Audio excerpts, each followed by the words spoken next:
dengan memperhatikan pokok dan bunga yang diperoleh yang belum dibayarkan.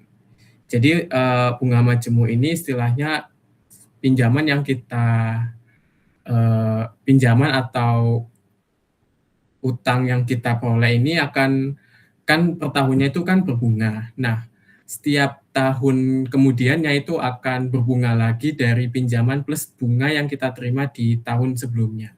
Jadi ini konsepnya seperti, pinjaman, bunga yang berbunga gitu.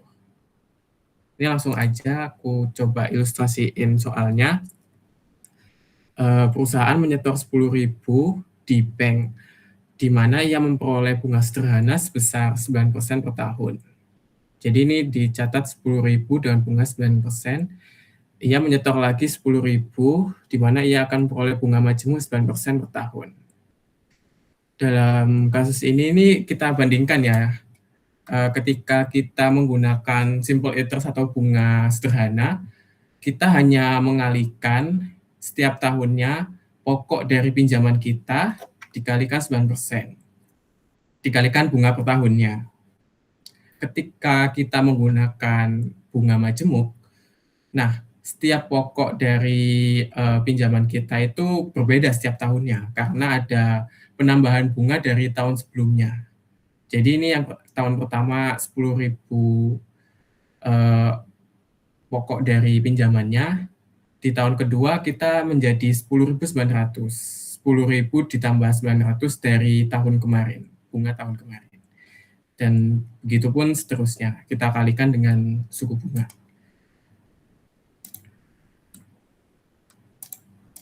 Ini kita next. Nah, untuk rumus dari bunga majemuk itu sendiri, itu ada yang pertama ketika kita mencari future value atau nilai masa depan dari pinjaman yang kita gunakan, yaitu future value factor sama dengan 1 plus I dipangkatkan N.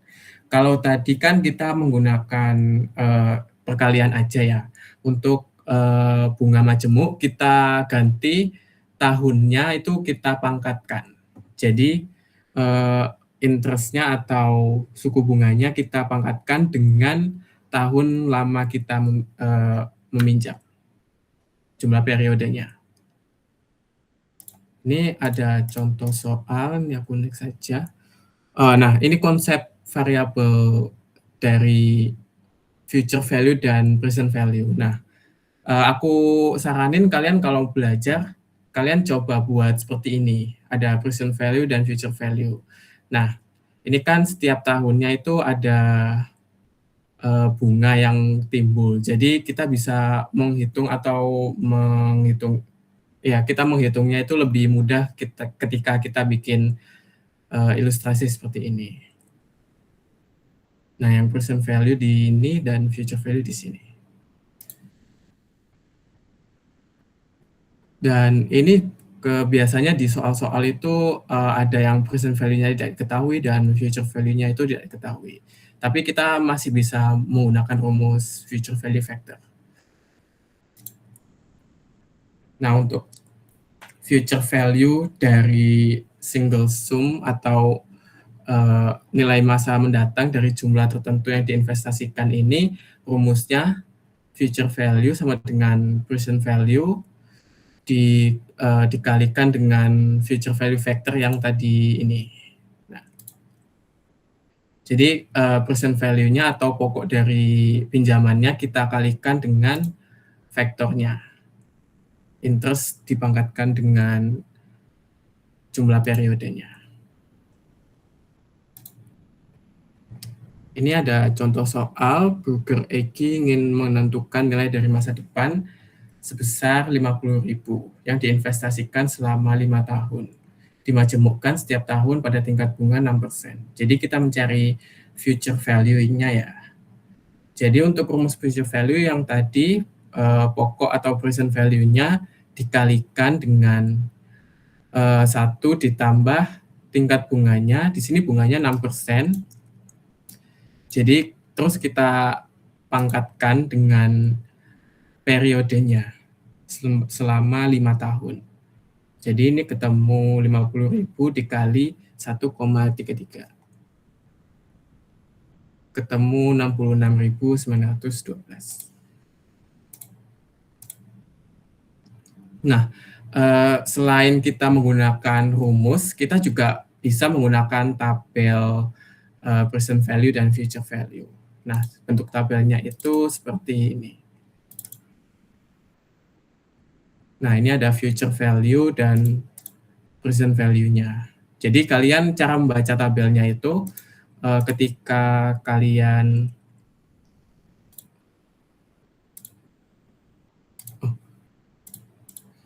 ketika kalian menghadapi soal, kalian lihat di interest rate-nya dan number of periods-nya. Nah, ini interest rate-nya atau bunganya itu 6% dan periodenya sebesar 5. Jadi kita lihat di tabelnya itu future value 5 dari berapa tadi? 6% dari 5. Interest-nya 6% dan periodenya 5. Jadi 1,338. Jika kalian mencari dengan tabel tuh kurang lebih seperti itu.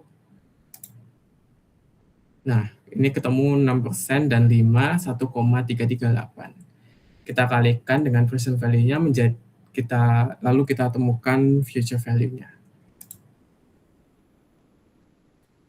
Nah, ini juga ada salah satu contoh, Shanghai Electric Power menyimpan uang 250 juta pada Bank of China. Lalu berapa nilai simpanan pada akhir tahun keempat jika bunga 10% dan majemuk tingkat bunganya. Berarti kita temukan ini present value-nya sebesar 250 juta. Tingkat bunganya 5% dan jumlahnya 8. Kenapa 8? Karena dia dimajemukkannya setiap setengah tahun. Jadi kita dapat bunganya itu per 6 bulan, bukan per 1 tahun. Jadi jumlah periodenya itu akan dikali 2 dari tahunnya. Langsung aja jika kita menggunakan tabel, kita langsung cari tingkat bunganya dan berapa periodenya. Di sini tingkat bunganya 5% dan periodenya 8, ketemu 1,477. Lalu kita kalikan menjadi future value-nya. Ini ada present value dari pinjaman. Jadi present value ini jumlah yang dibutuhkan untuk berinvestasi saat ini, untuk menghasilkan nilai masa depan yang diketahui. Ketika kita mengetahui nilai dari masa depan, bunga dan periodenya, tetapi kita tidak mengetahui nilai masa kininya, kita bisa menggunakan rumus present value ini. Ini present value factor 1/1 plus I pangkat N. Ini tingkat bunganya dan N ini jumlah dari periodenya. Ini kita next. Nah, untuk rumus present value sendiri itu tinggal dikalikan aja ya future value sama faktornya. Faktornya yang ini tadi. Contoh soalnya nilai kini dari 73.466 yang diterima dalam 5 tahun yang didiskon dengan bunga majemuk 8% per tahun. Untuk mencari present value ya menggunakan rumus yang tadi, future value dikali faktornya. Future value-nya kita ketemu 73.466 dan present value-nya 1 plus 0,8 ini bunganya, dan kita pangkatkan dengan jumlah periodenya selama 5 tahun. Jadi 73.466 ini kita kalikan dengan penjumlahan faktornya menjadi 50.000. Untuk menggunakan tabel, caranya masih sama seperti tadi. Kita lihat tingkat bunganya dan jumlah dari periodenya. Tingkat bunga 8%, periode 5, ketemu 0,68. Dan hasilnya juga sama, present value-nya. Ini kita next. Nah, ini ada contoh soal yang lain. Desa Somonok ingin mengumpulkan 70.000 untuk pembangunan monumen veteran di alun-alun kota. Pada awal tahun berjalan, desa mendepositokan 47.811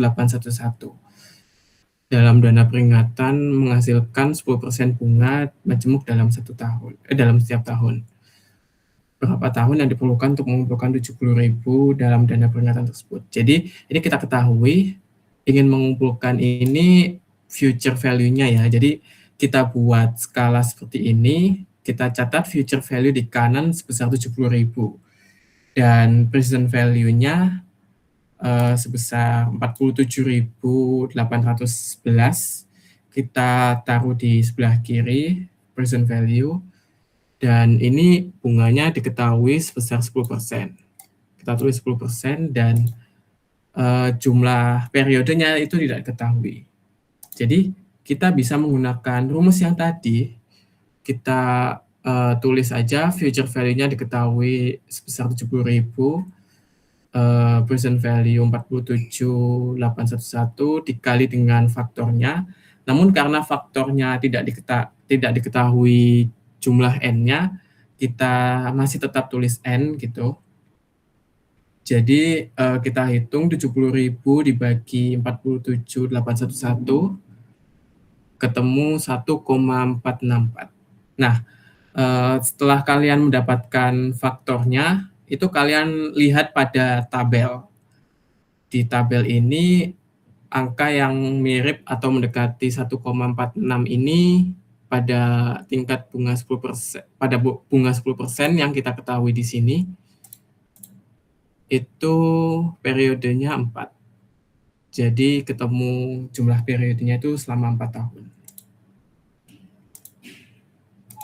Next. Nah, anuitas. Anuitas ini merupakan pembayaran atau penerimaan berkala dari sewa dengan jumlah yang sama. Dan intervalnya itu sama panjang selama sewa dan asumsi bunganya itu majemuk. Jadi anuitas ini bedanya dengan yang tadi. Anuitas ini kita menerima atau melakukan pembayaran itu selama setiap tahun. Dan yang tadi kan kita hanya bayar sekali di awal menjadi pokok bunga. Nah, untuk anuitas pokok bunganya ini bertambah setiap tahun. Jadi kita sebut sebagai anuitas. Untuk jenis anuitas itu ada dua, yaitu ordinary annuity atau anuitas biasa.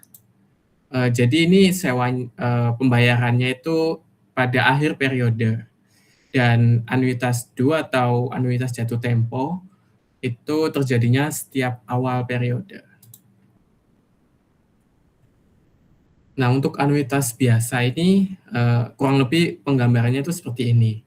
Setiap tahun itu kita menambah pokok dari pinjaman kita atau sewanya sebesar nominal. Nah, ini ada 20.000 kita bayarkan setiap tahun selama 8 tahun. Jadi untuk pokok dari perhitungan bunganya itu bertambah setiap tahun. Untuk rumus dari future value anuitas biasa, R ini rentnya atau pokok dari bunganya, pokok dari pinjamannya, sama dengan future value ordinary annuity nih ya cara bacanya. 1 ditambah I atau interest dipangkatkan dengan jumlah tahun atau periode dikurangi 1 dibagi dengan I. Ini ada satu contoh soal nilai dari masa depan 5 tahun dari deposit 5.000 yang dilakukan setiap akhir tahun. Nah, karena ini setiap akhir tahun, jadi ini menggunakan anuitas biasa selama 5 tahun dengan bunga 6%. Jadi kita menggunakan rumus future value anuitas biasa karena kita mencari future value-nya, R atau pokok yang kita bayarkan dikali dengan faktor dari anuitas.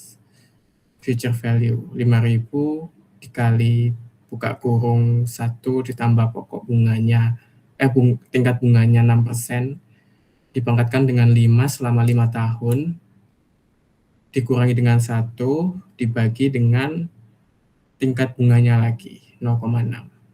Jadi ketemu 28.185. Untuk selanjutnya ini kita menggunakan tabel juga, kita juga bisa menggunakan tabel untuk anuitas, kita menggunakan tabel yang anuitas ya.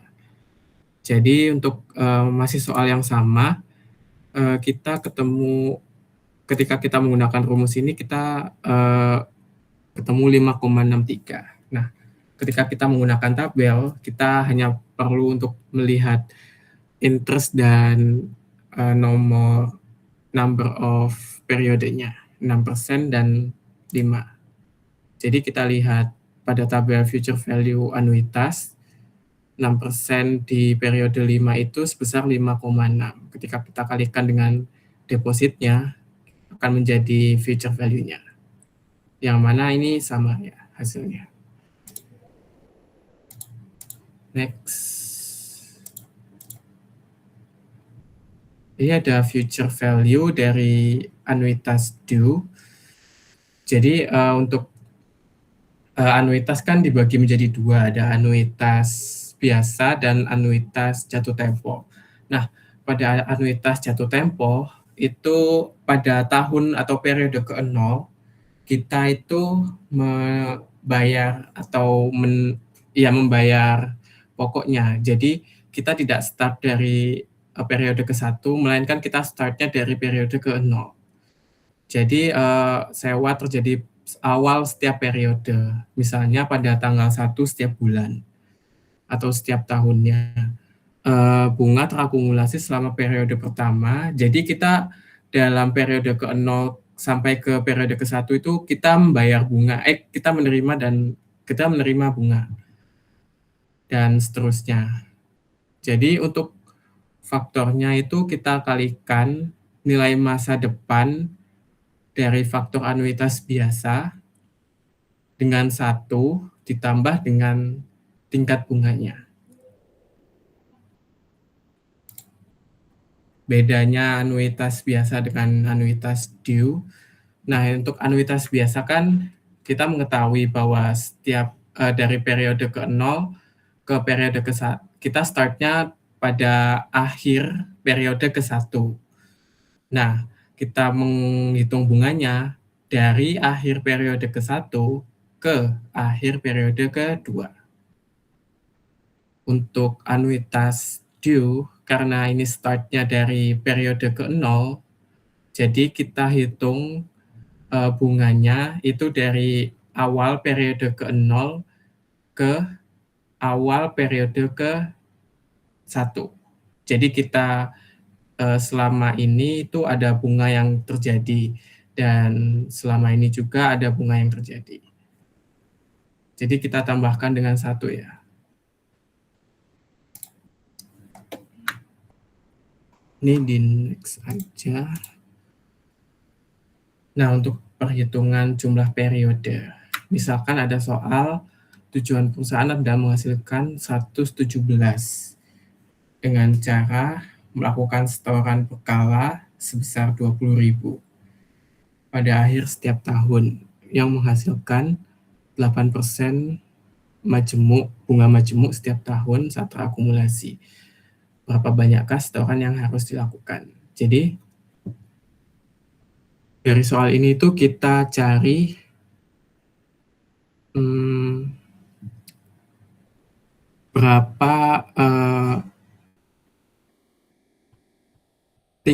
berapa lama kita harus menabung dari present value dan future value yang diketahui.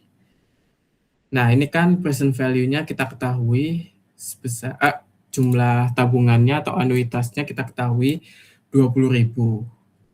Nah, kita mau mengumpulkan uang itu sampai dengan nominal 117.000 dengan tingkat bunga 8%.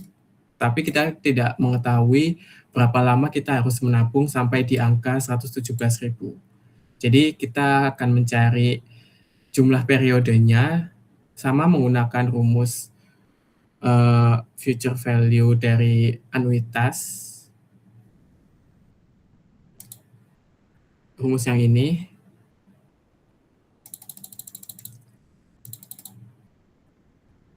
Nah, future value-nya kan kita ketahui, langsung kita masukkan saja 117 di future value anuitas sama dengan R ini jumlah yang kita bayarkan atau anuitasnya 20.000 dikalikan dengan vektor dengan tingkat bunga 8%. Jadi untuk jumlah periodenya itu bisa kita hitung dengan membagi 117.332 per 20.000 menjadi 5,8. Jadi kita menabungnya itu selama 5,86 tahun. Nah, ini untuk anuitas dari present value. Setelah kita tadi kan pelajari future value dari annuity. Sekarang present value-nya, kita mencari nilai sekarangnya. Nah, untuk present value dari anuitas biasa itu nilai sekarang dari serangkaian jumlah yang sama untuk ditarik atau diterima pada interval yang sama. Sewa periodik terjadi pada setiap akhir periode. Jadi kita mencari nilai pada tahun ke-0 atau present value-nya dari future value yang telah diketahui.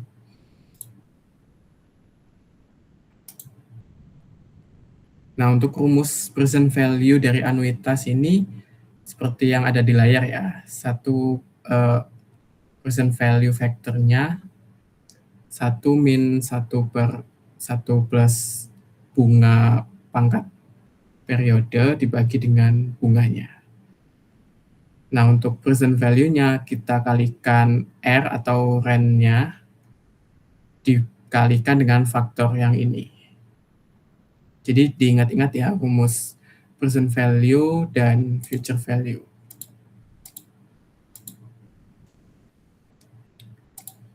Langsung kita masuk ke soal. Berapa nilai sekarang dari penerimaan sewa masing-masing 6.000 yang akan diterima pada akhir tiap tahun 5 tahun ketika didiskontokan sebesar 6%. Jadi ini kita mencari nilai sekarang present value dari anuitas 6.000 setiap 5 tahun dan tingkat bunganya 6%. Kita buat skala seperti ini, present value yang tidak diketahui dan tingkat anuitas 6.000 pada suku bunga 6% dan jumlahnya 5 periode. Menggunakan rumus present value, jadi R atau jumlah anuitasnya 6.000 kita kalikan dengan vektor dengan tingkat bunga 5 dan tingkat bunga 6% dan periode 5. Jadi kita kalikan menjadi 25.274. Kita juga bisa menggunakan tabel ya dari present value annuity. Jadi ketika kita mengetahui tingkat suku bunga dan jumlah periodenya, kita bisa langsung buka tabelnya dan kita cari sesuai dengan tingkat bunganya. Di sini tingkat bunganya 8% dan jumlah periodenya 20. Dan ketemu faktornya itu 9,81. Langsung kita kalikan dengan anuitasnya menjadi present value dari anuitas yaitu 981.815.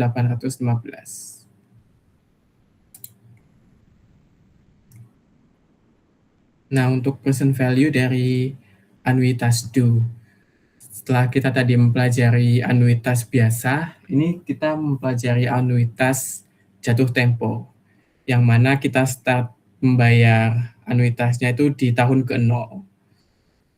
Jadi nilai kini dari serangkaian jumlah yang sama untuk ditarik atau diterima pada interval yang sama. Dan sewa periodik terjadi pada awal periode. Nah, ini kita bisa lihat start kita membayar anuitasnya itu pada periode ke-0. Nah, ini perbedaan dari present value anuitas dan anuitas biasa dan anuitas jatuh tempo atau anuitas due. Pada anuitas biasa itu kita membayar anuitasnya pada akhir periode. Jadi pada akhir periode itu kita akan menghitung jumlah bunganya. Jadi di sini kita start untuk anuitas biasa itu di akhir periode 1 di titik ini dan seterusnya di akhir periode. Nah, untuk anuitas due atau anuitas jatuh tempo, kita start-nya itu di awal periode. Jadi misalkan ini di periode 1, pada awal tahun itu kita start menghitungnya tuh di sini. Nah, ini karena ini kita mencari present value, jadi kita balik ya ini cara menghitungnya. Karena kita sebelah kanan kan future value dan sebelah kiri itu present value. Jadi kita mencarinya itu dari sini. Menghitungnya seperti ini.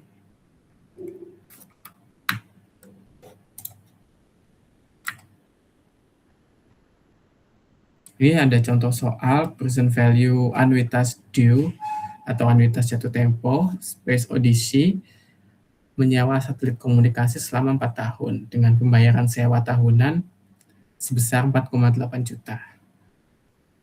Tingkat bunga tahunannya itu sebesar 5%. Jadi kita mencari present value-nya. Yang pertama, kita present value-kan ordinary anuitas atau anuitas biasa dari 4 periode pada tingkat bunga 5%. Jadi kita cari faktornya juga tingkat suku bunganya.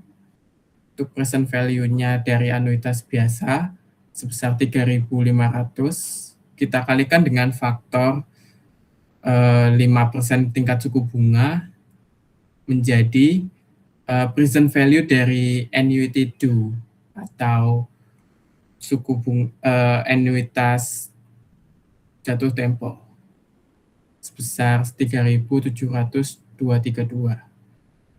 Dan kita kalikan dengan, ini akan menjadi 3.723 ini akan menjadi pengali dari apa yang kita bayarkan atau rent-nya.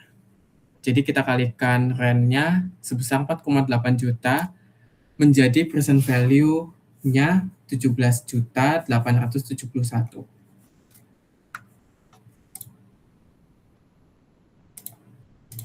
Ini di next.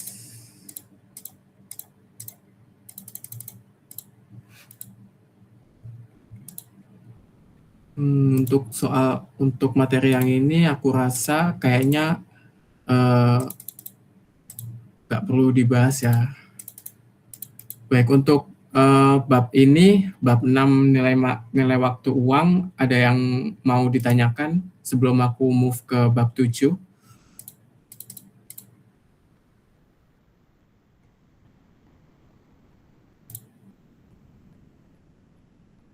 Sebelum habis ini kita bahas yang kas dan piutang. Mungkin ada yang masih bingung di nilai waktu uang ini.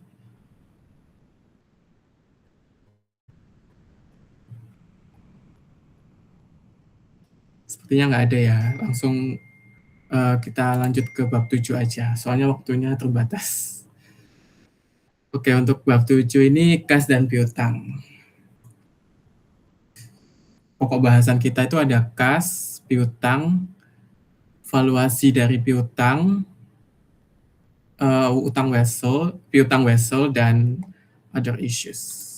Nah, untuk kas dan piutang ini sebenarnya nggak eee, perhitungan, nggak serumit yang nilai waktu uang karena rumusnya itu nggak sebanyak itu. Jadi lebih ke konsep akuntansinya. Yang materi pertama yaitu kas. Kas ini, aset yang paling liquid.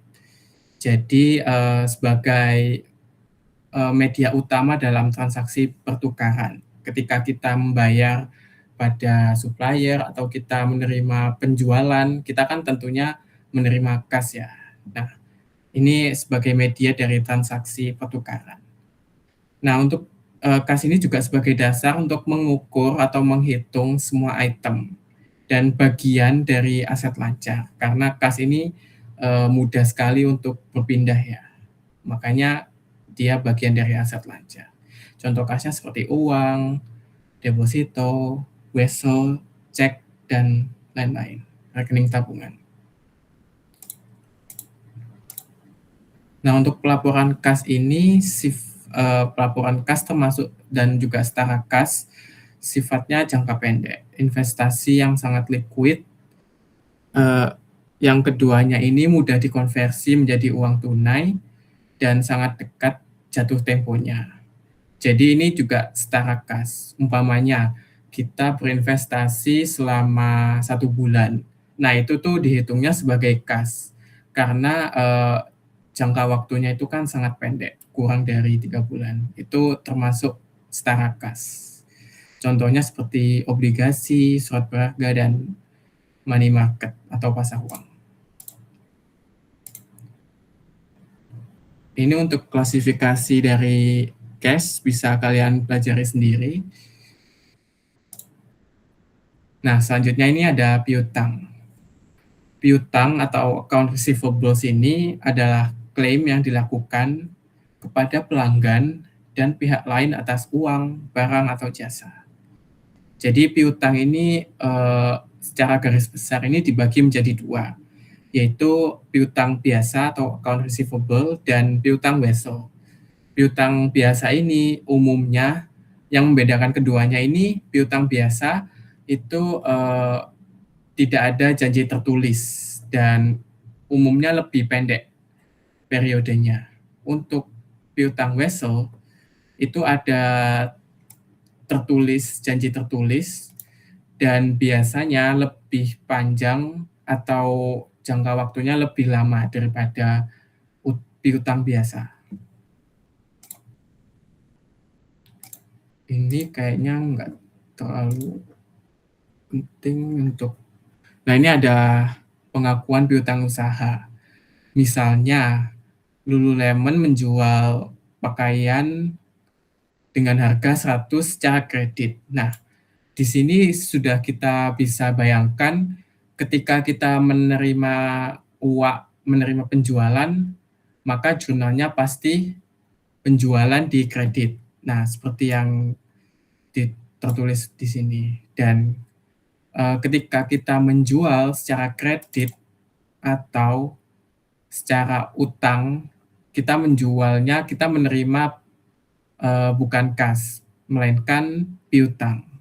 Jadi untuk akun sisi debit kita tulis piutang sebesar 100 dan penjualan di sisi kredit sebesar 100.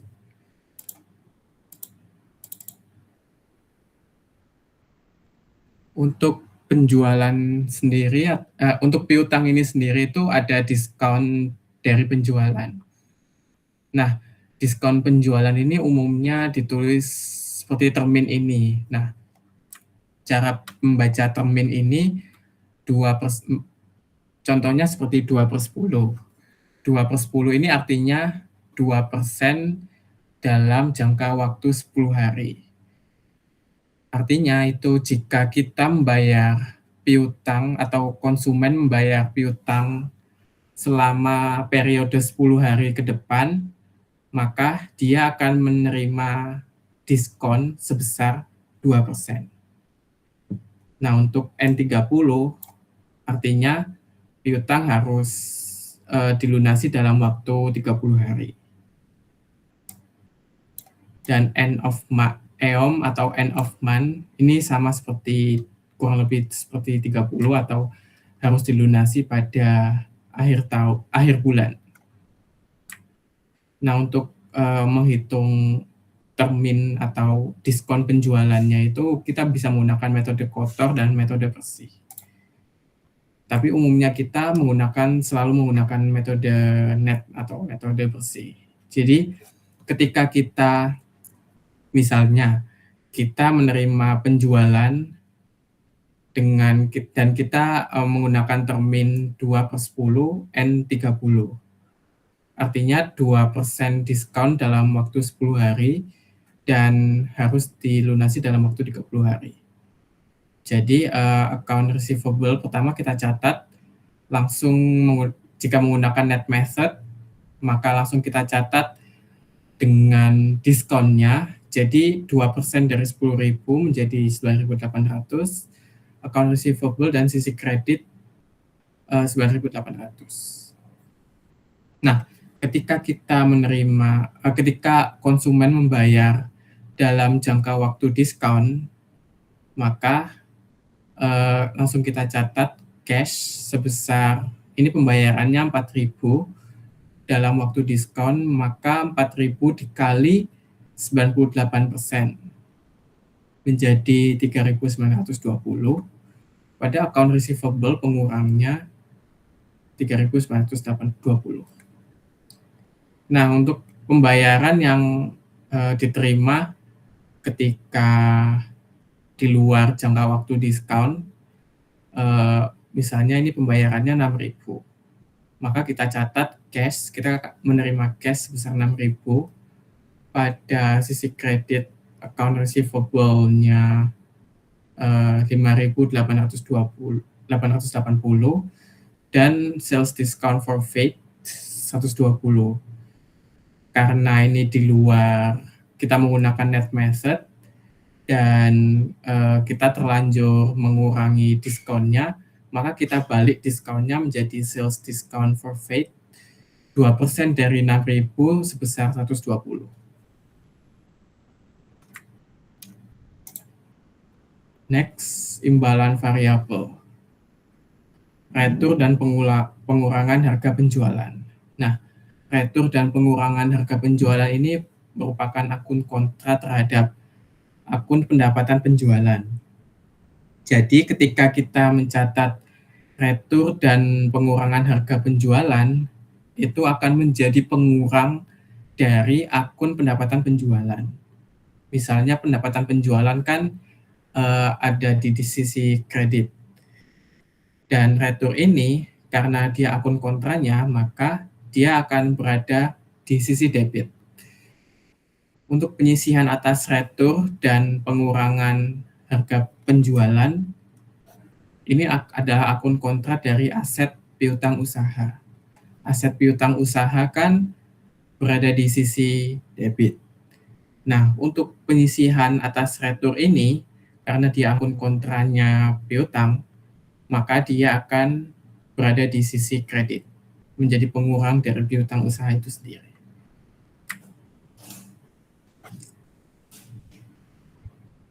Ini ada contoh soal Max Glass menjual kaca. Pada tanggal 4 Januari, Max menjual kaca senilai 5.000. Maka kita catat saja piutangnya, karena penjualannya secara kredit, maka kita catat piutang sebesar 5.000 dan penjualan 5.000.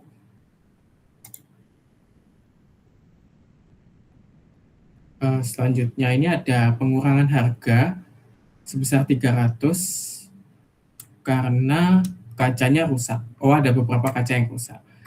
Jadi karena kita telah menerima piutang, tetapi piutang ini dikembalikan karena ada barang yang rusak, maka kita gunakan pencadangan. Jadi kita menggunakan akun sales returns and allowance sebesar 300 dan kita kreditkan piutangnya sebesar 300.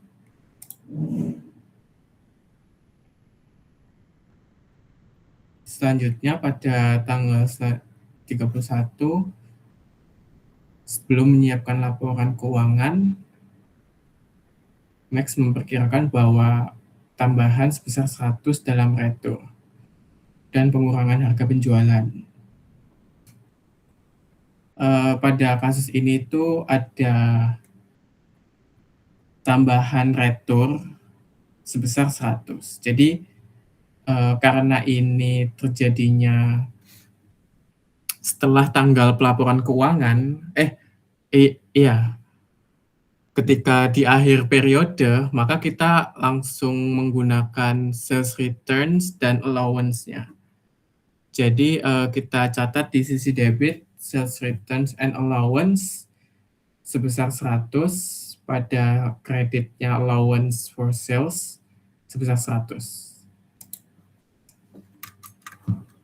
Ini next aja.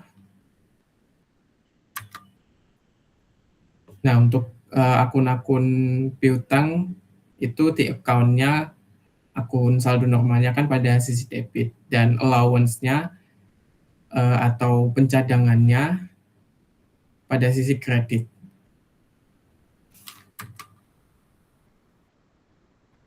Nah, ini cara mencatat di statement financial position atau posisi keuangan, itu account receivable, sisi debit, dikurang dengan pencadangan dari account receivable, piutang tak tertagih. Jadi kita kurangkan dengan account receivable-nya, menjadi netnya sebesar segini. Jadi ketika kita membuat laporan posisi keuangan, kita catat account receivable-nya dikurangi dengan pencadangan piutang tak tertagih.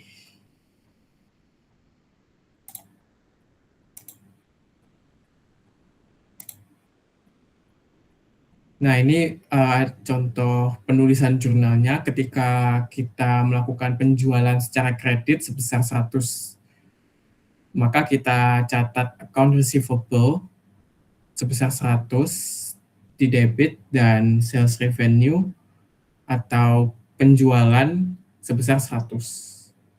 Nah, ini pada di account-nya langsung kita tambahkan ya, karena ada tambahan penjualan sebesar 100, maka kita tambahkan di sisi debit sebesar 100.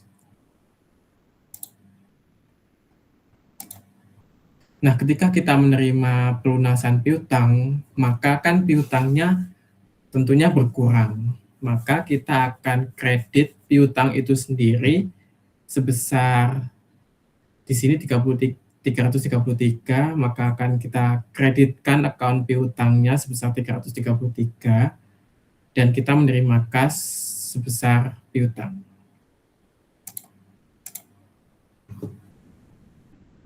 Ketika ada penyesuaian piutang tak tertagih atau bad debt expense, maka kita akan jurnal allowance-nya atau penyisihan piutang tak tertagih. Awalnya saldonya 25, karena ada penyesuaian piutang tak tertagih sebesar 15, maka kita akan tambah di account allowance atau account penyisihannya sebesar 15. Karena ini saldo normalnya di kredit, maka akan kita kredit dan kita tambahkan debitnya bad debt expense atau beban piutang tak tertagih sebesar 15.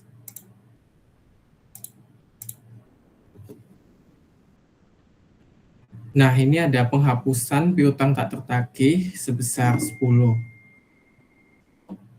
Untuk seperti yang tadi kita pelajari kan, ketika kita menghapus piutang, maka yang tentu pertama kita lakukan akan menghilangkan piutang itu sendiri atau account receivable-nya.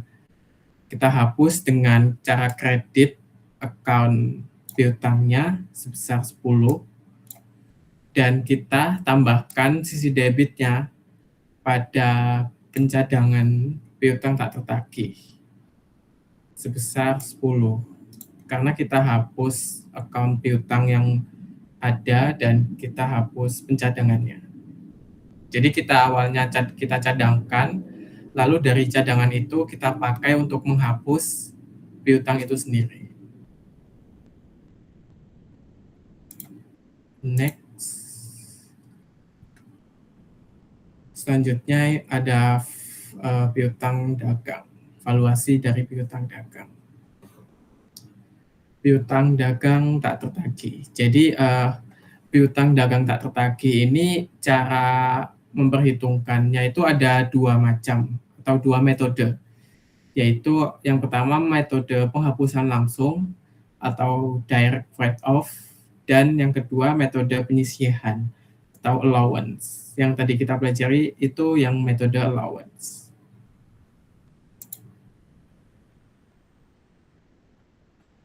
Next. Langsung aja kita belajar soalnya. Untuk metode penghapusan langsung, kita akan membebankan kerugian ini pada beban piutang tak tertagih atau bad debt expense. Misalnya ada soal 10 Desember menghapus saldo sebesar 8 juta yang tidak dapat ditagih. Ketika kita menggunakan penghapusan langsung atau direct write-off, maka kita akan debit debit beban piutang tak tertagih atau bad debt expense sebesar 8 juta, dan account receivable-nya karena kita hapus langsung, maka langsung kita hapuskan ke account receivable sebesar 8 juta.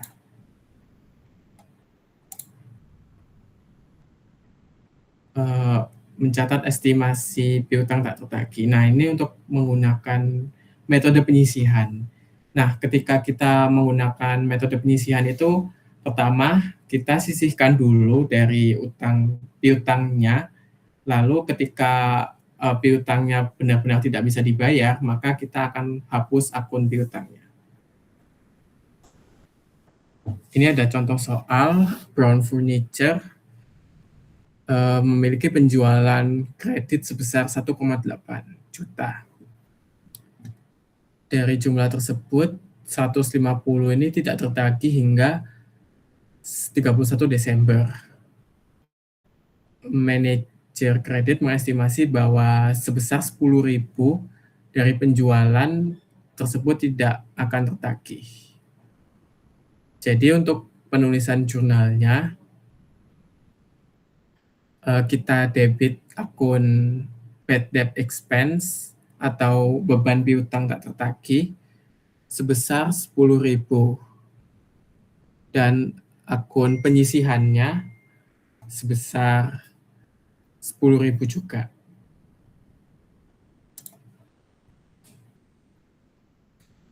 Nah, ini untuk pencatatannya pada laporan posisi keuangan. Account receivable sebesar 150.000 dikurang dengan penyisihan piutang tak tertagih sebesar 10.000 dari estimasi penjualan yang tidak tertagih. Menjadi account receivable net 140.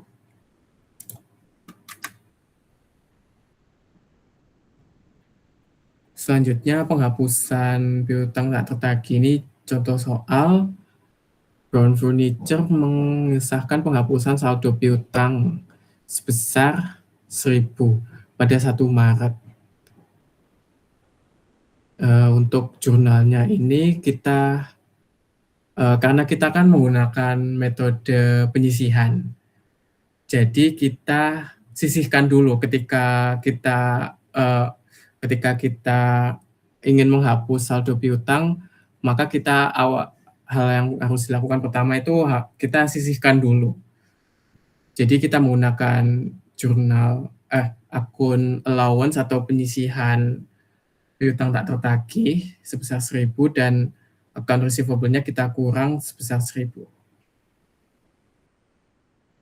Nah, ketika pada bulan berikutnya Randall membayar 1.000 piutang yang telah dihapuskan oleh Brown. Sebelumnya kan kita sisihkan menjadi piutang tak tertagih. Ternyata di tanggal 1 Juli, eee, piutang yang tidak tertagih ini dibayar oleh, pihak pihak yang mengutang. Jadi, kita balik akun allowance ini yang awalnya debit menjadi kredit, dan account receivable-nya juga yang awalnya kita hapus menjadi menjadi debit, dan kita menerima cash sebesar 1.000 dan kita hapus account receivable-nya karena kita, menerima pembayaran piutang, jadi account receivable kredit.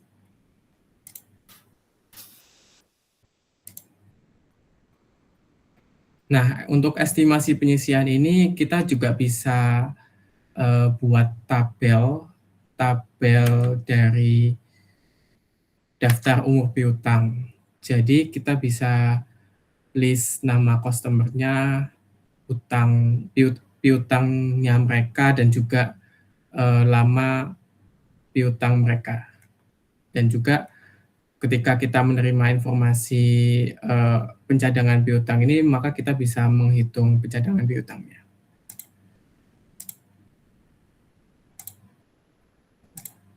Ini next saja.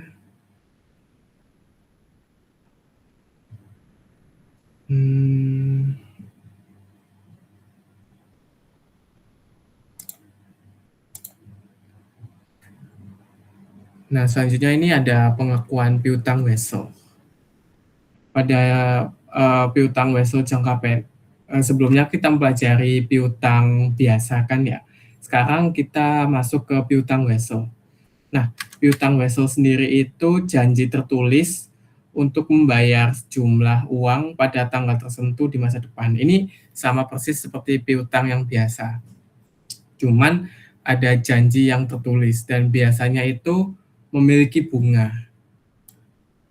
Nah, dan ada juga piutang wesel yang tanpa bunga. Nah, untuk piutang wesel sendiri itu dibagi menjadi dua, yaitu jangka pendek dan jangka panjang. Pada jangka pendek ini, piutang wesel dicatat dengan nilai nominal, dikurangi dengan penyisihannya apabila ada. Dan pada jangka panjang, kita mencatat piutang wesel dengan nilai kini atau present value. Jadi kita menggunakan present value pada bab yang sebelumnya kita bahas atas harapan uang atau nilai yang dapat ditagih. Jadi kita present value dari nilai yang dapat ditagih pada piutang wesel jangka panjang. Jadi kita menggunakan present value ya di sini. Nah, untuk tingkat bunga untuk tingkat bunga ini kalian juga harus menghafalkan ini. Jadi pada tingkat yang dicatat atau state rate sama dengan market rate itu kita nyatakan wesel ini itu diterbitkan pada face value. Ketika dicatat di bunga yang dicatat itu lebih dari bunga pasar atau bunga market, maka wesel ini diterbitkan pada tingkat premium. Jadi untuk tingkat bunga yang dicatat kurang dari tingkat bunga pasar, maka wesel ini diterbitkan pada diskon. Jadi ketika misalnya perusahaan menerbitkan wesel 8% per tahun. Nah, setelah 10 tahun wesel ini itu bunganya tidak 8% lagi, melainkan 10%. Maka tingkat yang dicatat ini 8% kan lebih kecil daripada tingkat bunga pasar 10%. Maka wesel ini dinyatakan bahwa wesel ini suku bunganya itu diskon. Karena yang dicatat itu lebih kecil daripada tingkat suku bunga pasar. Langsung aja mencoba contoh soal. Beach Law SM meminjamkan uang pada kepada Skandinavia sebesar 10.000 dan mendapatkan 10.000 wesel 3 tahun dengan bunga 10% per tahun. Tingkat bunga pasar untuk wesel dengan risiko serupa adalah 10%. Nah, di sini diketahui tingkat bunga yang tercatat dan pasarnya itu sama. Berarti ini dia catatan dengan face value. Bagaimana mencatat penerimaan wesel tersebut? Ingat ya, untuk untuk mencari penerimaan wesel, kita perlu present value-kan nilai yang ada di wesel itu. Karena nilai 10.000 ini adalah nilai 3 tahun kemudian. Untuk mencatat nilai 10.000 yang sekarang, maka kita harus present value-kan nilai masa depan ini, 10.000 ini. Bunga 10% dan lamanya atau periodenya selama 3 tahun. Nah, ini pada tahun ketiga itu wesel ini itu nilainya 10.000. Kita cari pada tahun ke-0 atau pada masa sekarang, itu kita cari berapa nilai dari 10.000 ini dengan tingkat bunga 10%. Nah, kita bisa menggunakan present value ordinary annuitas karena kita membayar bunganya kan setiap tahun. Kita menerima pembayaran bunga setiap tahun. Maka ini adalah termasuk anuitas. Jadi kita cari di tabel present value anuitas, bunga 10% pada tingkat periode 3 ketemu faktornya 2,48. Jadi bunganya kita akan kalikan dengan faktornya sebesar menjadi 2.487. Nah, untuk pokok dari pembayaran wesel ini, kita juga perlu present value-kan. Yang awalnya kan kita present value-kan bunganya. Nah, sekarang kita present value-kan juga pokok dari pinjamannya. Karena pinjaman itu dibayarkan sekali pada wesel ini, jadi kita tidak menggunakan anuitas. Kita langsung ke tabel present value-nya saja. Untuk present value 10% bunga pada 3 tahun adalah 0,75. Kita kalikan 10.000 ini, pokok bunganya dikalikan dengan 0,75 menjadi 7.513. Nah, ketika kita tambahkan present value atau nilai sekarang dari interest yang kita tadi hitung, dan juga pokoknya, maka kita akan temukan nilai sekarang dari weselnya 2.487 ditambah 7.513 menjadi 10.000. Nah, ini sesuai dengan yang tadi soalnya, tingkat bunga pasar sama dengan tingkat bunga yang tercatat. Dan wesel ini diterbitkan pada nilai nominal. Jadi nilai masa depan dan nilai sekarangnya itu sama persis.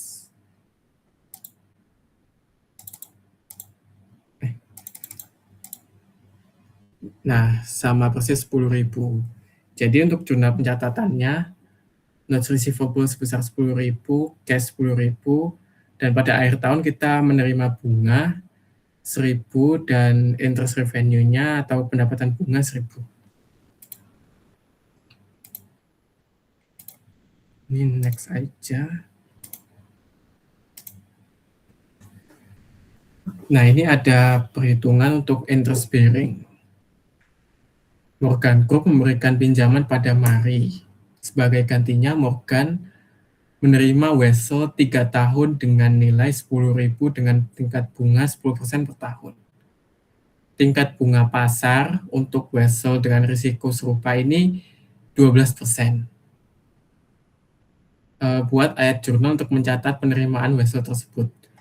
Nah, ini, tingkat bunga yang tercatat dengan tingkat bunga pasar ini berbeda, lebih besar tingkat bunga pasar.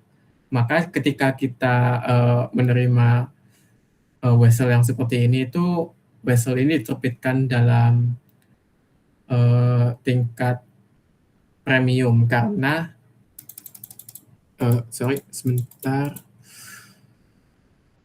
eee, i tingkat diskon karena state rate-nya itu lebih kecil daripada market rate-nya. Nah, seperti perhitungan yang tadi itu kita harus present value-kan, pembayaran bunganya setiap tahun dan pokok dari pinjamannya juga.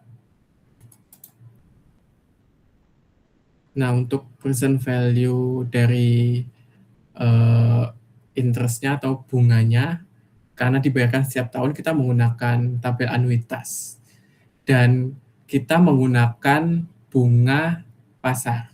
Jadi kita menggunakan bunga yang 12%, bukan bunga yang 10%. Jadi kita, cari untuk 12% bunga pada 3 tahun periode, ketemu 2,4. Kita kalikan pembayaran bunganya dikalikan dengan faktornya menjadi present value dari, pembayaran bunga sebesar 2.402.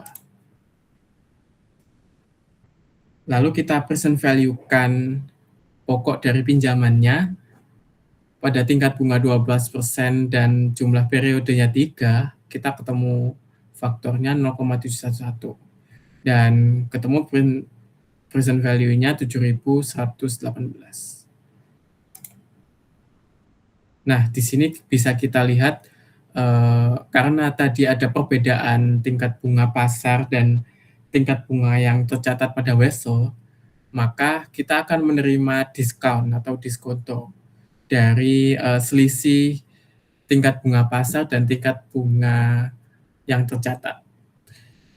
Jadi, face value of note atau nilai awal dari weselnya sebesar 10.000, kita present value-kan pokok dari, weselnya itu ketemu 7.118 dan present value interest-nya sebesar 2.400, maka present value dari weselnya itu adalah 9.520. Nah, selisihnya ini akan menjadi diskon. Jadi yang kita catat pada jurnal itu kita catat present value dari weselnya. Jadi wesel bayar, penerima wesel receivable sebesar 9.520 pada cash sebesar 9.520. Kita juga bisa membuat schedule diskon amortisasi. Jadi, kita tulis cash receive-nya setiap bulan kan kita menerima piutang suku bunganya sama. Jadi kita menerima bunganya 10% dan interest revenue-nya sesuai dengan suku bunga pasar, yaitu 12%. Lalu kita diskontokan menjadi carrying amount of note-nya setiap akhir tahun.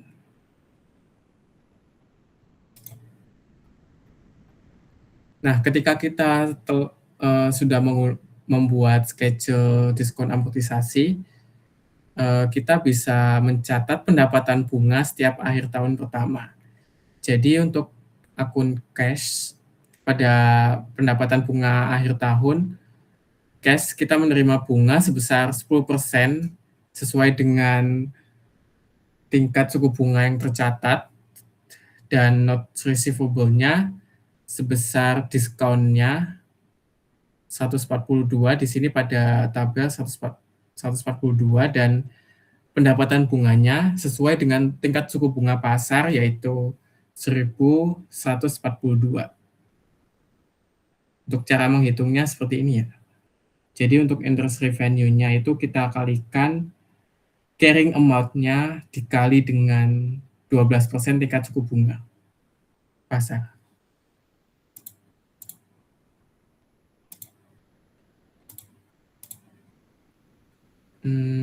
Ini ada penghentian pengakuan piutang. Nah, ketika piutang ini tidak lagi memiliki nilai, maka hak kontraktual atas arus kas piutang itu tidak ada. Jadi, piutang ini tuh bisa kita pindah pihakkan. Jadi, menyerahkan piutang ini bisa kita pindahkan dari perusahaan satu ke perusahaan yang lain. Mengalihkan piutang ini bisa untuk mendapatkan kas dan, dengan caranya itu menjual piutang dan meminjam dengan piutang sebagai bentuk dari jaminannya. Kurang lebih, prosesnya seperti ini. Nah, misalnya kita, menjual piutang tanpa jaminan. Kres Tekstil menjual 500.000 piutang, tanpa jaminan. Commercial Factors mengenakan biaya 3% dari jumlah piutang dan menahan dana sejumlah 5% dari piutang. Kres Textiles. Oke, jadi ketika kita memindahkan piutang, kita menjual piutang, ini POV-nya kita adalah Kres Textiles dan kita jual piutang kita ke Commercial Factors.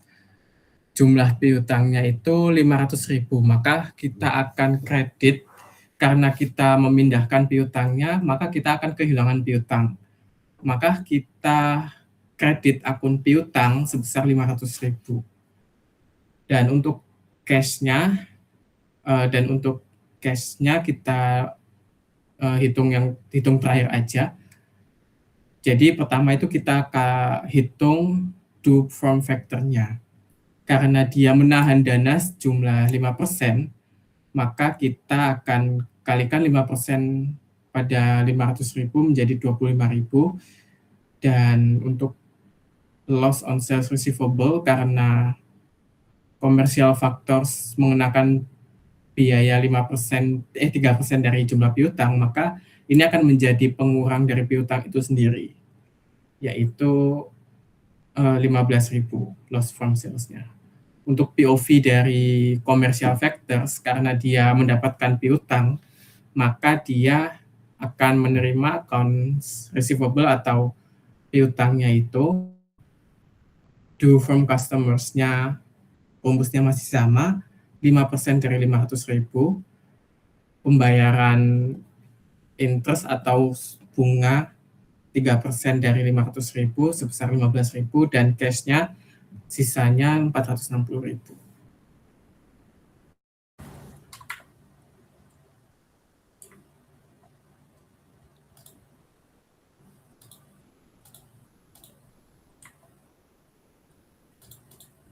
Selanjutnya ini ada pinjaman yang dijamin.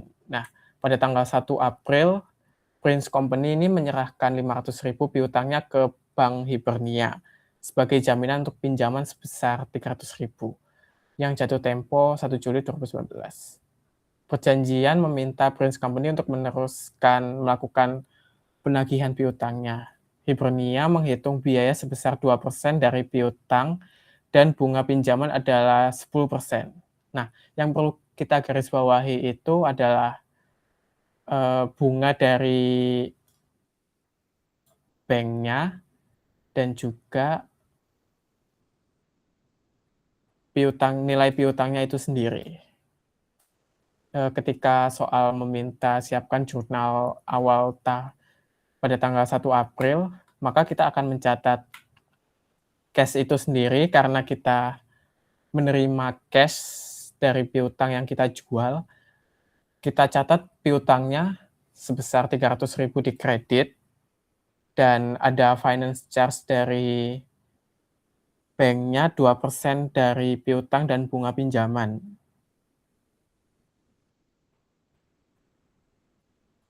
sebesar 500.000 dikali 2% menjadi 10.000 dan cash-nya sisanya 290.000.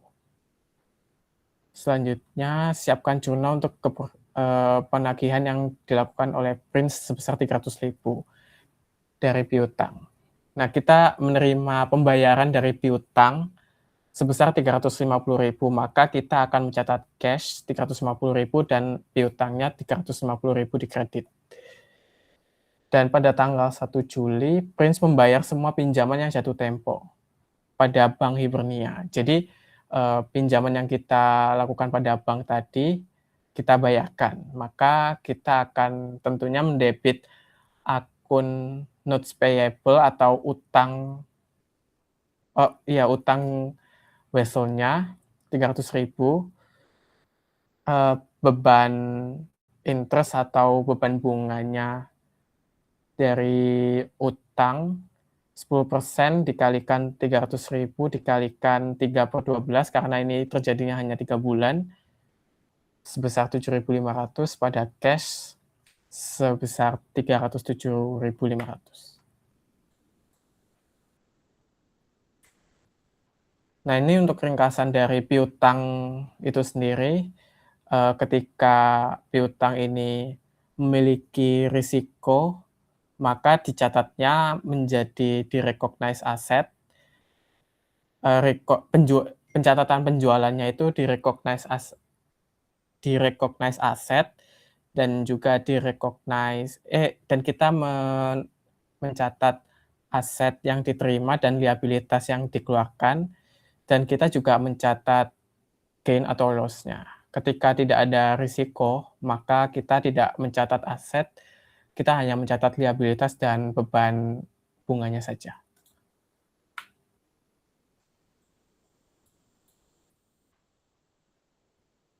Ini kayaknya nggak perlu dibahas. Jadi, untuk sampai sini ada yang mau ditanyakan untuk chapter 6 dan chapter 7 sebelum kita masuk ke pembahasan soal?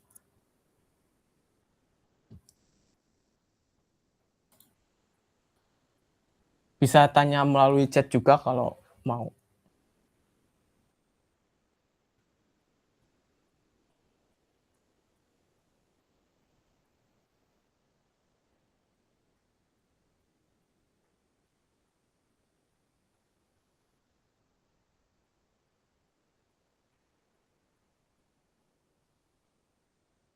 Aku rasa kayaknya nggak ada yang ditanyain ya. Berarti kita langsung coba kita bahas salah satu soal aja ya. Nah, ini aku dapat soal kuis dari, kuis AKM 1 yang diajar Bu Tantina, mungkin tahu soal ini. Soal yang pertama itu tentang time value of money yang kita bahas tadi. Jadi, untuk soal pertama yang A, Du Bois Incorporation memiliki 600.000 untuk diinvestasikan. Perusahaan sedang mencoba memutuskan antara dua alternatif penggunaan dana tersebut. Satu alternatif memberikan 80.000 pada akhir setiap tahun selama 12 tahun, dan alternatif lainnya adalah menerima pembayaran sekaligus single lump sum sebesar 1.900.000 pada akhir 12 tahun. Alternatif mana yang sebaiknya dipilih oleh Du Bois? Asumsikan suku bunga konstan selama seluruh investasi. Nah, ini tuh diketahui bahwa nilai present value-nya itu sebesar 600.000. Nah, ini bisa diketahui ya. Future value-nya ini ada dua alternatif. Pertama, ada pembayaran selama 12 tahun sebesar 80.000 setiap tahun selama 12 tahun, dan juga yang kedua, pada akhir 12 tahun sebesar 1.900.000. Mana yang lebih menguntungkan ya ini. Jadi kita bisa buat skala yang seperti tadi kita pelajari. Untuk alternatif 1 itu present value-nya 600.000 sama alternatif 2. Kita buat skala seperti ini. Nah, setiap tahun ini kita catat 80.000 ya. Jadi kita menerima pembayaran 80.000, 80.000 tahun pertama, 80.000 tahun kedua, ketiga, dan seterusnya sampai 12 tahun. Jadi kita cari future values-nya, 80.000 dikali 12 menjadi 960.000. Nah, ketika pada alternatif kedua, present value-nya 600.000 dan diketahui langsung future value-nya sebesar 1.900.000, maka langsung kita catat saja future value 1.900.000. Nah, pada kedua opsi ini, kedua alternatif ini, nilai yang kita dapatkan di masa depan itu lebih besar pada alternatif 2. Jadi untuk jawaban soal ini itu sebaiknya memilih pada alternatif yang kedua. Karena pada nilai masa depannya lebih besar dari yang future value yang pertama 960 dan future value kedua 1.900.000. Kita juga bisa menghitung manual bunga setiap tahunnya dan juga kita cari suku bunga setiap tahunnya dan juga kita cari suku bunga alternatif yang kedua.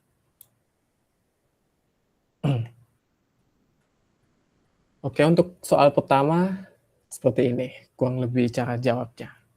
Untuk soal yang kedua, yang B, Magenta telah menyelesaikan pembelian tablet iPad baru.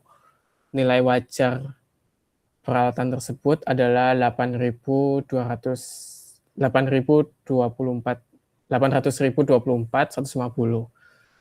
Perjanjian pembelian menetapkan uang muka sebesar 200.000 dan pembayaran setengah tahunan sebesar 76.952 yang dimulai pada akhir 6 bulan selama 5 tahun.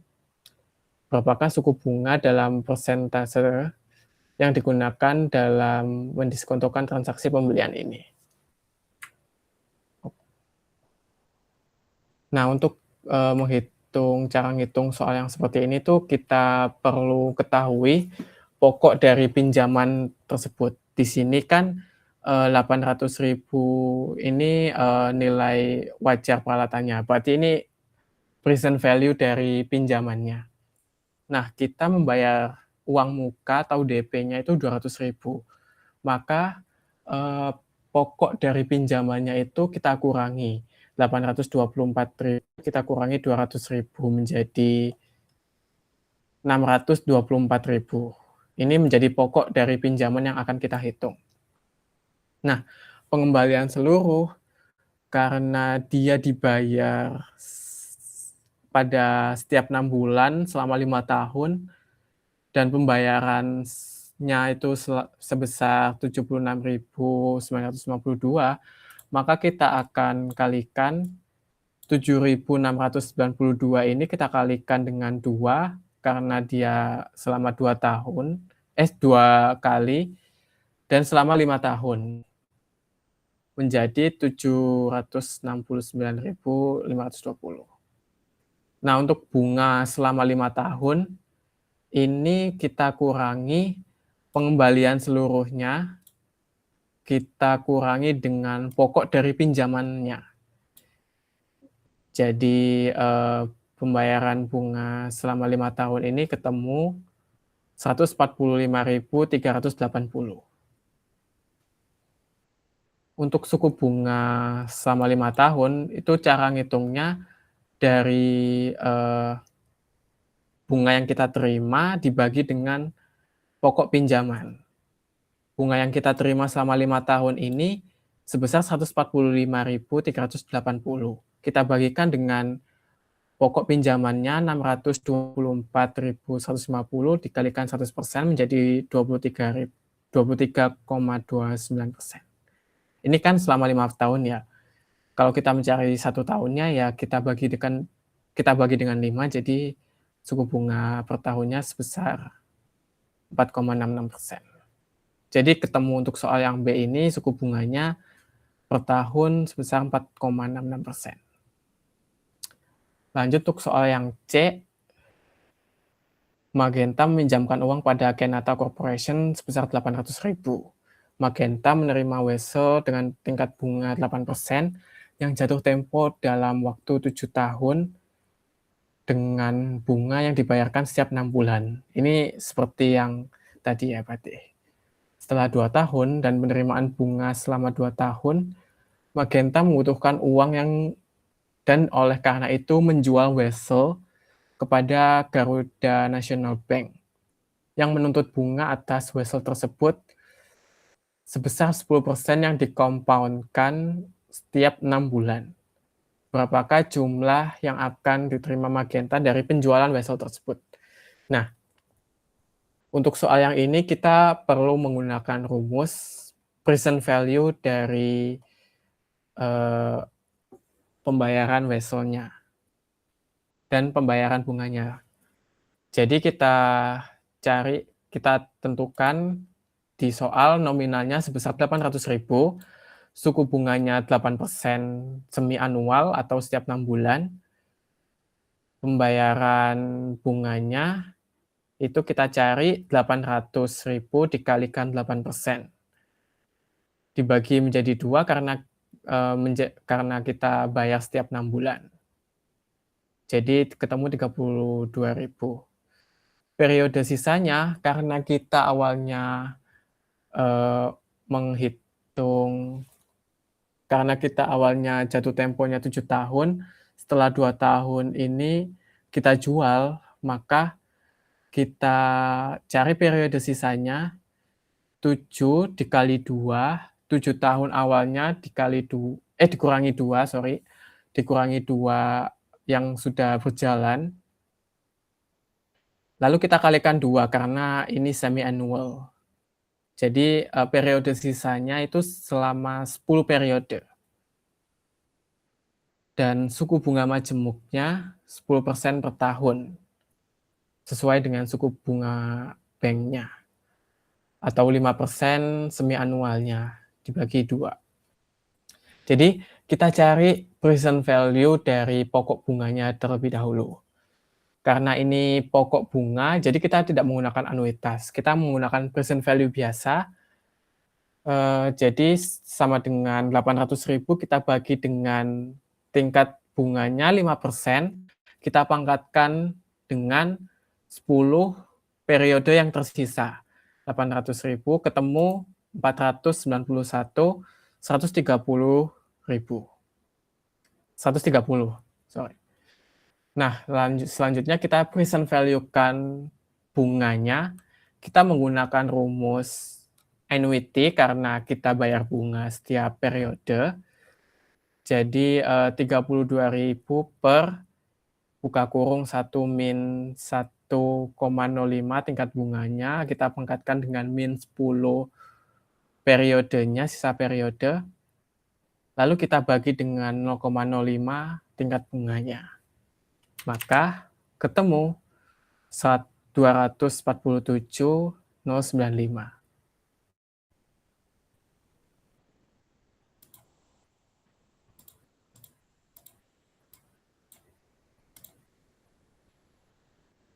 Nah, untuk jumlah yang kita terima itu kita tambahkan present value dan present value pokok bunga dan present value bunganya.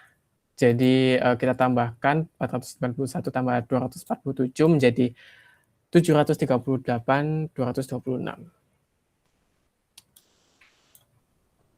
Nah, untuk soal pertama kurang lebih cara jawabnya itu seperti ini. Kita lanjut ke soal yang kedua ya.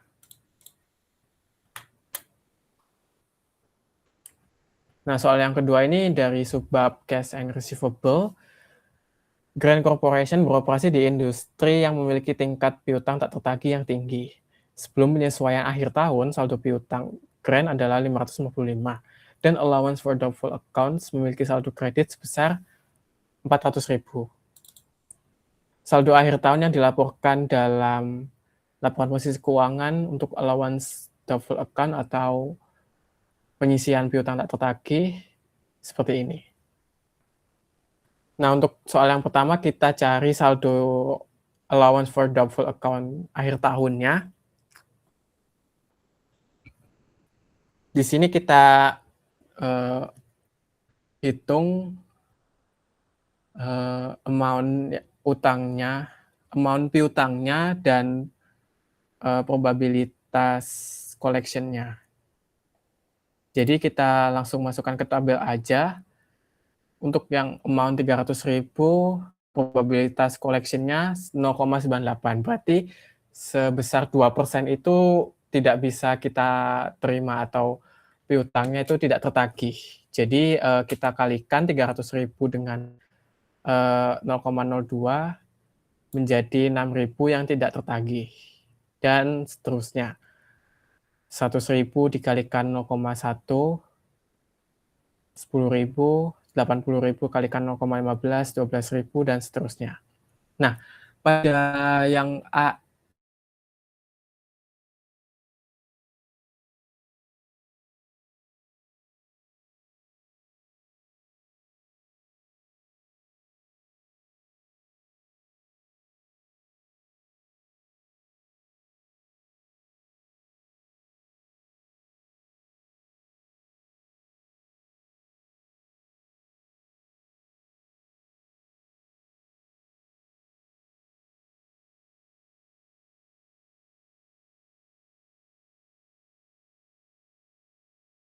ini ke dalam tabel. Nah, untuk yang soal B, piutang usaha disajikan dalam laporan posisi keuangan. Nah, sebelumnya ini saldo piutang usaha ini 555 dan allowance for doubtful accounts-nya itu 40.000. Nah, pada tabel 15.000 ini sudah tidak tertagih.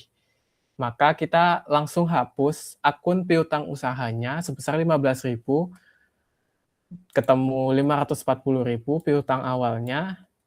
Lalu untuk allowance-nya atau penyisihannya sebesar 40.000 karena kita pakai untuk menghapus piutang sebesar 15.000, maka kita akan kurangi 15.000. Dan untuk pada saldo akhir tahunnya, allowance-nya itu kita ketemu menggunakan tabel sebesar 45.000. Jadi kita tambahkan 540 pada 45.000 menjadi net account receivable-nya ketemu 495.000.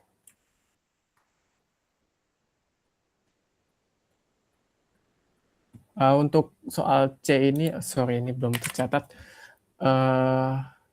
Dampak penyesuaian bad debt expense. Bad debt expense-nya kita ketemu di 45.000 terhadap laba sebelum pajak. Karena kita menghapus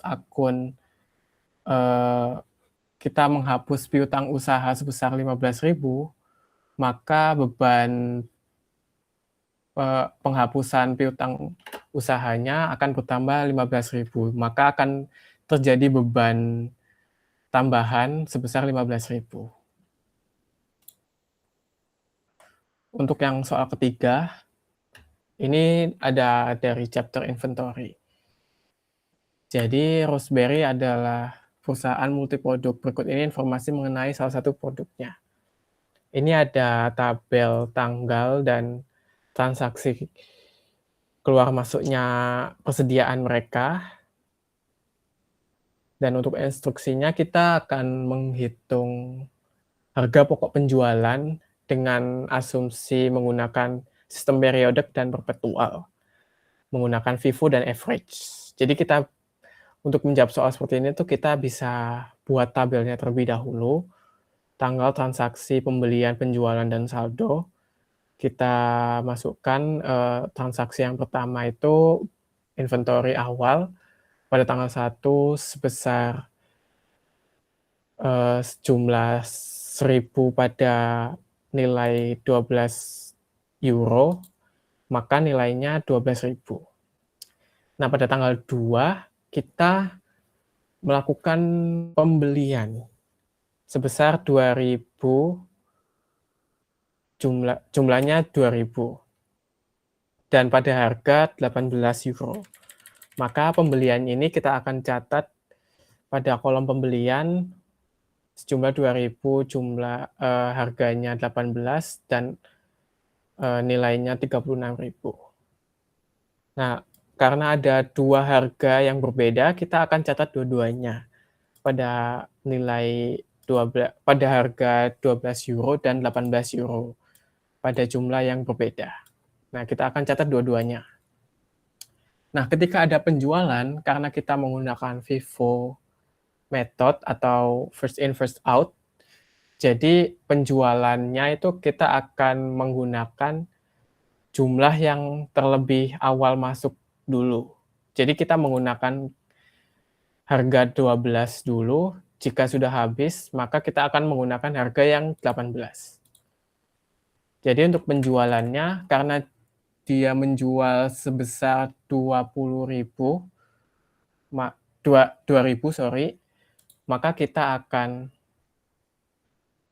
2.500, maka kita akan masukkan 1.000-nya, karena tersisa 1.000 dengan harga 12, maka kita akan masukkan 1.000 di angka 12, ketemu 12.000, dan sales yang kedua sejumlah 1.500 pada harga 18, ketemu 27.000. Dan sisa barangnya 500 di angka 18. Nah, kita melakukan pembelian lagi di tanggal 4, yaitu pembelian sebesar sejumlah 300.000 pada harga 23. Maka karena ada 2 harga yang berbeda lagi, maka kita catat dua-duanya terpisah seperti ini. 500 pada harga 18, 3.000 pada harga 23. Nah, pada transaksi terakhir ada penjualan lagi sebesar sejumlah 2.200. Karena ada dua harga yang berbeda, kita menggunakan yang harga awal terlebih dahulu. Jadi kita habiskan yang 500 ini dengan harga 18 sebesar 9.000, dan sisanya 1.700 pada harga 23 menjadi 39.100. Dan untuk sisa persediaannya seperti ini. Nah, kita total jumlah semua penjualannya itu akan ketemu harga pokok penjualan menggunakan metode FIFO. Jadi ini harga pokok penjualan untuk metode FIFO adalah 87.100. Ini untuk periodik dan perpetual harga pokok penjualannya sama. Jadi ini untuk metode FIFO. Untuk metode average, seperti yang tadi kita catat transaksi awalnya, dan ketika ada pembelian, kita catatnya, kita menggunakan pembagian dari jumlah dan nilainya. Jadi ketika ada 2 harga yang berbeda, 12 dan 18, kita menggunakan tengah-tengah dari harga tersebut. Jadi ini rumusnya bisa menggunakan 12 ditambah 18 dibagi dengan 18, atau kita juga bisa menggunakan amount-nya atau jumlahnya dibagi dengan jumlah barangnya. Jadi ketemu harganya 16.000. Kita menggunakan rata-rata. Lalu ketika ada penjualan, kita menggunakan harga yang ada, harga average-nya. Jadi kita menggunakan harga 16 dengan jumlah 2.500, maka ketemu 40.000 untuk penjualan tanggal 20. Untuk tanggal 2 bulan 4, kita membeli lagi sebesar 3.000 piece dengan harga 23.000. Maka kita akan tentukan harganya itu dengan membagi amount-nya ini dibagi dengan jumlah yang ada. Jadi 77.000 kita bagi dengan 35.000 menjadi 22. Ini akan menjadi harga rata-rata tertimbangnya. Dan ketika ada penjualan, kita gunakan harga tertimbangnya €22 dikalikan dengan jumlahnya 2.200 menjadi 48.400. Dan ketika kita totalkan, ini akan menjadi harga pokok penjualannya untuk metode average sebesar 88.400.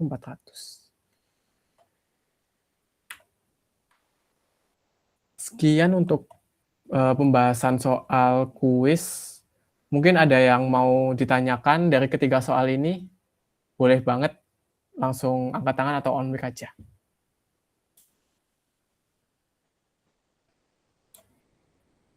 Atau mungkin tanya yang teori yang tadi juga boleh banget.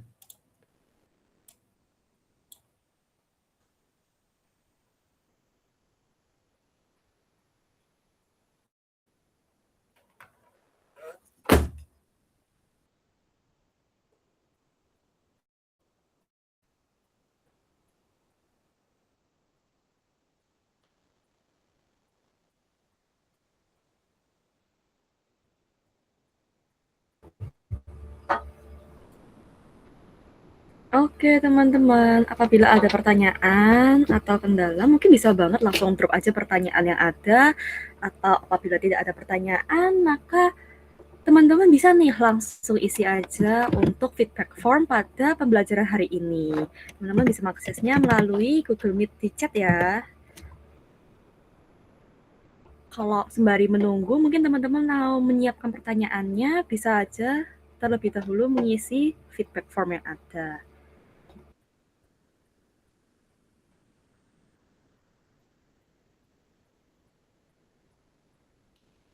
Oke, langsung aku bahas aja. Aku baca ulang ya soalnya. Grand Corporation beroperasi di industri yang memiliki tingkat piutang tak tertagih yang tinggi. Sebelum penyesuaian akhir tahun, saldo piutang usaha adalah 555 dan allowance for doubtful accounts-nya memiliki saldo kredit sebesar 40.000. Saldo akhir tahun yang dilaporkan dalam laporan posisi keuangan ini seperti yang ada di tabel ini. Jadi untuk menjawab soal nomor A, berapa saldo yang tepat untuk allowance for doubtful accounts pada akhir tahun? Ini kan kita dikasih tabel beberapa account amount atau jumlah piutangnya dan probabilitas atau persentase penerimaannya. Nah, ketika kita akan mencadangkan piutang ini, maka kita harus tahu berapa persentase atau jumlah piutang yang tidak tertagih. Nah, ini ada probabilitas piutang yang tertagih sebesar umpamanya pada kurang dari 16 hari ini sebesar 0,98%. Berarti kan jika yang tertagih itu 0,98%, maka yang tidak tertagih ini kan 0,02%, ya kan? Jadi untuk mencari atau mencadangkan piutangnya itu kita balik aja ini probabilitas collection-nya menjadi probabilitas uncollected atau probabilitas yang tidak dapat kita terima piutangnya. Jadi amount-nya kita kalikan dengan probabilitas menjadi estimasi yang tidak dapat kita terima atau yang akan kita cadangkan. Jadi kita kali untuk setiap periodenya sampai yang periode 61 sampai 75 hari. Nah, pada periode yang terakhir di atas 75 hari, ini probabilitas collection-nya itu 0% alias semua piutangnya ini tidak dapat kita tagih. Maka jika ada akun yang seperti ini, itu tidak kita hapus, tidak kita cadangkan, melainkan kita langsung hapus. Jadi kita tidak masukkan ke allowance for doubtful accounts-nya. Kurang lebih seperti itu untuk soal yang A.